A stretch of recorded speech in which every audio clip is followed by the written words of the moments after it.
సర్వోన్నతుడును సర్వశక్తిమంతుడును జీవాధిపతి అయిన యేసుక్రీస్తు పరిశుద్ధ నామమున ఈ ఉదయకాల శుభములు మీకు తెలియజేస్తున్నాను. ఇది నా దేవుని యొక్క వాక్య ధ్యానము. నాతో యుద్ధము చేయుటకు దండు దిగినను నా హృదయము భయపడదు. 27వ కీర్తన 3వ వచనము. ఈ మాటలను దావీదు భక్తుడు రాస్తున్నాడు. నాతో యుద్ధం చేయడానికి దండు దిగినా నా హృదయము ఏమాత్రము కూడా భయపడదంటున్నాడు. అంతేకాకుండా 3వ అధ్యాయము 5వ వచనంలో కూడా చూసినట్లయితే, పండుకొని నిద్రపోయి మేల్కొందును, 10,000 మంది దండెత్తి నా మీదకి వచ్చి మోహరించినను నేను భయపడను. ఎందుకు ఈ మాటలు అంటున్నాడు? ఒక దండు దిగినప్పటికీ కూడా నేను ఏమాత్రం కూడా భయపడనటానికి కారణం ఏంటి?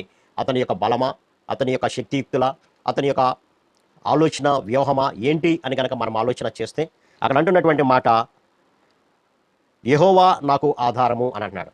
అంతేకాకుండా యెహోవా నాకు రక్షణ అయి ఉన్నాడు, నేను ఎవరికి భయపడదును, యెహోవా నా ప్రాణదుర్గము, ఎవరికి నేను వెరుతును అంటున్నాడు. కాబట్టి దావీదు భక్తుడు అతని యొక్క శక్తియుక్తులను అంచనా వేసుకోలేదు, కానీ యెహోవా నాకు తోడుగా ఉన్నాడు, నా ప్రాణానికి ఆయనే దుర్గంగా ఉంటున్నాడు, ఆయనే రక్షణగా ఉంటున్నాడు, నాకు ఆధారభూతుడైనటువంటి దేవుడు ఆయనే, కాబట్టి ఎంతమంది నా మీదికి యుద్ధానికి వచ్చినా నేనేమాత్రం కూడా భయపడను అని అంటున్నాడు. పిల్లలు, ఆనాడు ఇశ్రాయేలు జనాంగం మీదకే గొల్యాతు అనేటువంటి వాడు వచ్చినప్పుడు ఇశ్రాయేలు జనులో ఉన్నటువంటి ప్రతి ఒక్కరు కూడా వాడి యొక్క ఆకారాన్ని చూసి భయపడిపోయారు. ఏ ఒక్కడు కూడా అతనితో యుద్ధం చేయడానికి వెళ్ళలేదు పిల్లరా. కానీ దావీదు మాత్రమే చిన్నవాడైనప్పటికీ కూడా నేను యుద్ధానికి వెళ్తాను అని ఏ కవచాన్ని కూడా ధరించుకోలేదు, ఏ డాలును తీసుకోలేదు, ఏ ఈటెను కూడా పట్టుకోలేదు. కారణం ఏంటంటే యెహోవా నాకు ఆధారము, ఈ యుద్ధము యెహోవాయే చేస్తాడు కానీ నేను కాదు అని సంపూర్తిగా దేవుని మీద ఆధారపడినటువంటి వ్యక్తిగా దావీదు మనకు కనపడుతున్నాడు. గొలియాతు అంటున్నటువంటి మాట, నువ్వు చిన్నవాడివి,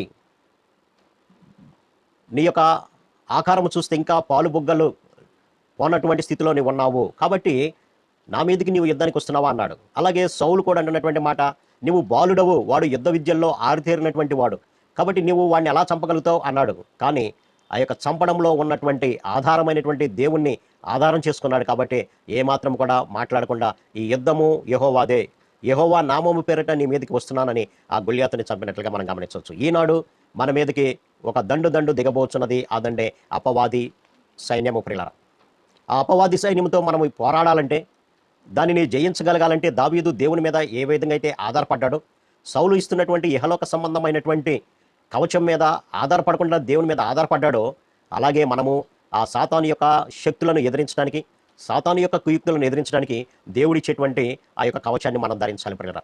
ఈనాడు విశ్వాసుల యొక్క జీవితాలను చెడగొట్టడానికి, దేవుడి నుంచి దూరం చేయడానికి, సంఘస్థులను చెడగొట్టడానికి నాడు సాతానుడు అనేక రకాలైనటువంటి కుయుక్తులను పడుతూ ఉన్నాడు పిల్లరా. అందుకని ఎఫెసీ పత్రిక 6వ అధ్యాయంలో పౌలు భక్తుడు అంటున్నటువంటి మాట, తుదకు ప్రభు యొక్క మహాశక్తిని బట్టి ఆయన యందు మీరు బలవంతులై ఉండండి అంటాడు. ప్రభు యొక్క మహాశక్తిని మనం ఎప్పుడైతే పొందుకుంటామో దావీదులాగా, అప్పుడు దావీదు ఇహలోక సంబంధమైనటువంటి శత్రువులను జయిస్తే మనము ఆత్మ సంబంధంగా మనకు వ్యతిరేకంగా ఉన్నటువంటి శక్తులను జయించగలుగుతాం పిల్లరా. అందుకనే దావీదు భక్తుడు అంటున్నాడు, 10,000 మంది దండెత్తిన నా హృదయం ఏమాత్రం కూడా భయపడదు, దండు దిగిన నా హృదయం భయపడదు. అలాగే మనము కూడా విశ్వాసంలో ఎప్పుడైతే స్థిరంగా ఉంటామో, దేవుడిచ్చేటువంటి ఈ కవచాలను మనం ఎప్పుడైతే ధరిస్తామో, అప్పుడు సాతాను తన దండును మన మీదకి దించినా మనము ఏమాత్రం కూడా భయపడము. యోబులాగా, యోబు మీదకి తన దండు మొత్తాన్ని దించేశాడు సాతానుడు. ఎన్ని రకాలుగా సాతానుడు ఇబ్బంది పెట్టాలో యోబును అన్ని రకాలుగా కూడా ఇబ్బంది పెట్టాడు. చివరికి తన యొక్క శరీరము కుళ్ళి కృషించిపోయినటువంటి స్థితికి వచ్చినప్పటికీ కూడా యోబు దేవుని మీద విశ్వాసం ఉంచాడు. కాబట్టి ఏమాత్రం కూడా భయపడలేదు. యెహోవా ఇచ్చెను, యెహోవా తీసుకునేను, యెహోవా నామమునికే మహిమ కలుగునుగాక. కాబట్టి మనం కూడా సాతాను వేసేటువంటి ప్రతి విధమైనటువంటి శోధనను, వేదనను, బాధను, అగ్ని బాణాలను మనం ఎదుర్కోవాలంటే ప్రభు యొక్క మహాశక్తిని మనం పొందుకోవాలి. ఎలా పొందుకుంటాం? ప్రార్థన ద్వారా, వాక్య ధ్యానం ద్వారా, దేవుని స్తుతి ద్వారా.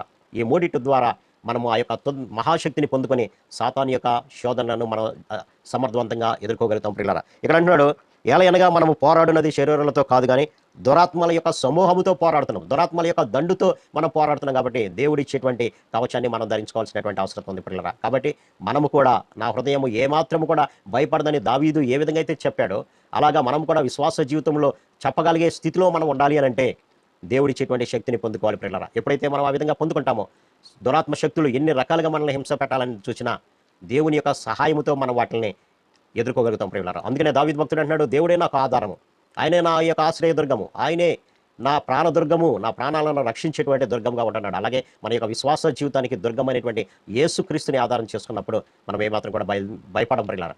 కాబట్టి యేసు వైపు మనం చూద్దాం, ఆయన ఇచ్చేటువంటి రక్షణ పొందుకుందాం. అట్టి కృపా పరిశుద్ధాత్మ దేవుడు మనందరికీ దయచేయను గాక.